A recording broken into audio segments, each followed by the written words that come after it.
आज हम लोग प्रश्नावली 13.1 का क्वेश्चन नंबर पहला को देखते हैं। क्वेश्चन तो यहाँ है पृष्ठीय क्षेत्रफल एवं आयतन। तो एक बात ध्यान में रखनी है आप लोगों को कि जब तक अन्यथा न कहा जाए पाई का मान 22/7 ही रखें। तो जब तक कहा नहीं जाएगा तब तक पाई का मान 22/7 ही लेकर चलना है। और प्रश्न 1 को देखते हैं यहाँ पर कि दो घनों जिनमें से प्रत्येक का आयतन 64 cm³ है। दो घन दिया हुआ है जिनमें से प्रत्येक का आयतन 64 cm है। अब कह रहा है संलग्न फलकों को मिलाकर, यहाँ पर दो घन है, एक घन एक इस साइड में है, ये वाला एक घन हुआ और ये वाला एक घन हो गया, और दोनों को मिलाकर एक ठोस बनाया जाता है जिनमें से प्राप्त घनाभ का पृष्ठीय क्षेत्रफल ज्ञात करना है। तो सबसे पहले हमको घन का भुजा निकालना पड़ेगा। यहाँ भुजा तो दिया नहीं है तो यहाँ पर हम लिखेंगे माना कि घन की भुजा बराबर घन की भुजा बराबर x। हमने घन की भुजा को x मान लिया तो घन का आयतन क्या होता है? घन की आयतन याद है तो ठीक है, नहीं याद है तो याद कर लीजिएगा। घन का आयतन होता है भुजा q, यानी भुजा q। घन का आयतन होता है भुजा q। तो भुजा q, अब हम घन के आयतन, और पहले से यहाँ पर देखिए घन का आयतन दिया है, यहाँ देखिए 64 cm³ दिया है। तो हम आयतन के साइड में, इस साइड में हम इधर लिख देंगे 64 बराबर भुजा q नहीं है तो उसको हम x माने हैं तो मान लिए हैं x, तो x3। अब 64 का खंड करेंगे तो देखिए यहाँ पर हम लोग 64 का खंड करेंगे। तो 64 का खंड करके और इसको बनाएंगे। जैसे ध्यान से देखिए 64 का यहाँ बगल में खंड करना है। 64 कितने से कटेगा तो हम 4 से कटा रहे हैं, 16 का 64, फिर 4 से कटा रहे हैं 4, और फिर 4 से कटेगा 1। तब क्या करना है यहाँ पर, यानी कितने 4 से कटा है 3, तो यहाँ हम लिख देंगे 4q बराबर इधर x3। q से q कट गया तो x बराबर आया कितना 4। तो x बराबर 4 आ गया, यानी x हम किसको माने थे? भुजा को। भुजा मेरा यहाँ मिल चुका, भुजा मेरा मिल गया कितना 4। अब फिर से हम यहाँ पर जब भुजा मिल गया 4 तो यहाँ पर हम लोग देखेंगे कि ये जो घन का जो फिगर है यहाँ पर, ये भुजा हुआ 4 4, इसका 4, इसका 4 और इसका भी 4। तो देखिए अब यहाँ से हम लोग को जो भुजा मिला है ये भी 4 हुआ, और ये 4 और ये 4, ये 4 और 4 जब मिलाएंगे तो लंबाई तो बढ़ जाएगा, ऊंचाई सेम रहेगा और चौड़ाई भी सेम रहेगा। तो यहाँ पर हम लोग क्या करेंगे कि अब हमसे ये पूछा है घनाभ का आयतन ज्ञात कीजिए। तो हम लोग यहाँ पर सबसे पहले इसका लंबाई चुनेंगे कि लंबाई क्या होगी। तो लंबाई के लिए दो घन को आपस में जोड़ना है तो दोनों भुजा उसका लंबाई वाला जोड़ देंगे तो हो जाएगा 8, और चौड़ाई बराबर इसको निकालेंगे तो चौड़ाई तो 4 है और ऊंचाई भी 4 है। अब हमको निकालना है घनाभ का आयतन। तो प्रत्येक घनाभ का पृष्ठीय क्षेत्रफल पूछा है तो यहाँ पर आयतन नहीं निकालेंगे, यहाँ पर पृष्ठीय क्षेत्रफल निकालने चलेंगे। तो यहाँ से हम लोग पृष्ठीय क्षेत्रफल निकालेंगे।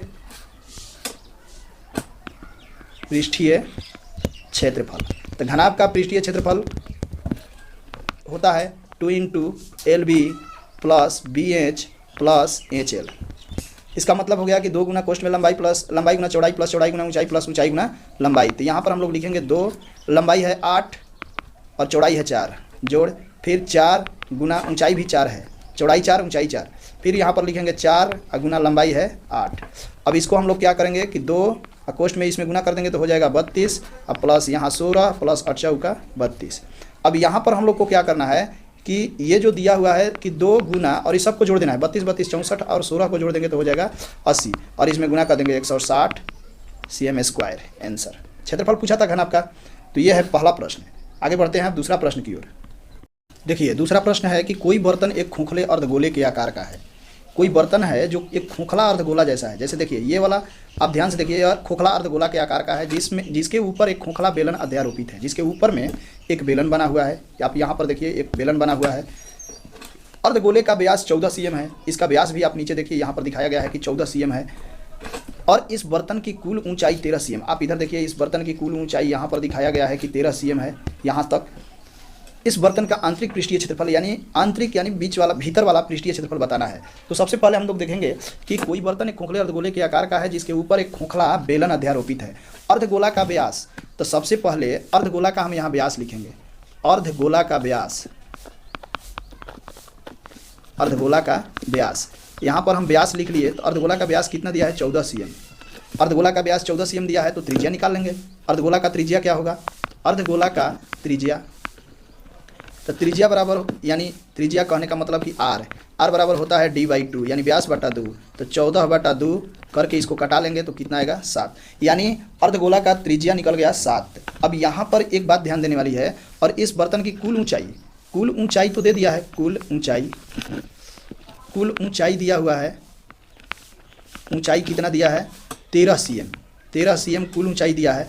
अब यहाँ पर एक बात समझने वाली है कि इस बर्तन की कुल ऊंचाई 13 दिया है, तो इस फिगर के माध्यम से हम लोग समझेंगे कि बेलन का त्रिज्या क्या होगा। तो सबसे पहले यहाँ पर जो अर्धगोला का जो त्रिज्या आया है वही बेलन का होगा, यानी बेलन की त्रिज्या बराबर अर्धगोला की त्रिज्या।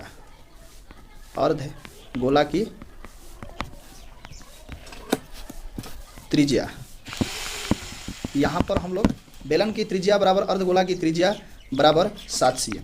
इसका मतलब हुआ कि बेलन का भी त्रिज्या 7 cm। अब हमारा प्रश्न क्या कह रहा है, तो यहाँ पर पूछा है कि बर्तन का आंतरिक पृष्ठीय क्षेत्रफल। तो यहाँ पर हम लोग निकालेंगे बर्तन का आंतरिक पृष्ठीय क्षेत्रफल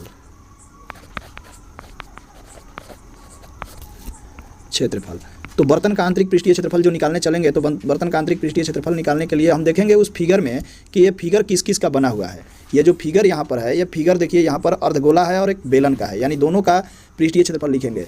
तो यहाँ पर हम लोग लिखेंगे कि बेलन का पृष्ठीय क्षेत्रफल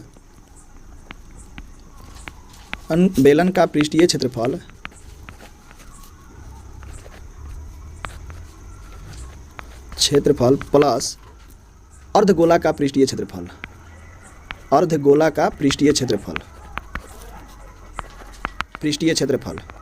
देखिए, अब बेलन का पृष्ठीय क्षेत्रफल होता है 2πr/h और अर्धगोला का पृष्ठीय क्षेत्रफल होता है 2πr²।